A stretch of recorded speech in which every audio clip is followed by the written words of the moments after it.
మన పిల్లలు బాగుండాలంటే అమ్మాయి కానీ అబ్బాయి కానీ ఎప్పుడూ 10 ఏళ్ళు దాటాక బాగా గమనించాలి. 10 ఏళ్ల లోపు వరకు మనమే ఉండాలి కూడా, అన్నింటికీ మనమే ఉండాలి, సేవలు చెయ్యాలి.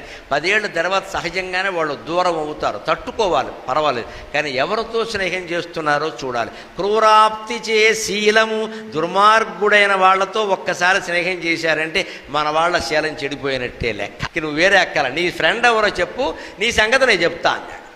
ఆ వయసులో స్నేహాల ప్రభావం చాలా ఎక్కువగా ఉంటుంది. మీరు పిల్లల్ని గమనించండి. అందుకే 10 ఏళ్ల లోపు పిల్లలు కలిగిన తల్లులకు నేను నమస్కారం పెట్టి కోరుతున్నా, పిల్లల్ని వదిలిపెట్టకండి అమ్మా, పిల్లల్ని వదిలిపెట్టకండి. అపారమైన ప్రేమను చూపించండి. నీకోసమే నేనున్నా, నీకోసమే నేనున్నా, ఎన్ని కష్టాలున్నా, ఎన్ని నష్టాలున్నా నీకోసం నేను ఉంటాను అని పిల్లలకి ప్రమాణం చేసి చెప్పండి అమ్మా. భవిష్యత్ భారతం బాగుంటుంది, భవిష్యత్ భారతం బాగుంటుంది. ఆ పిల్లలు ఆ తల్లి ప్రేమని కనుక చవి చూస్తే పెద్దయ్యాక వాళ్ళు అలాగే ఉంటారు.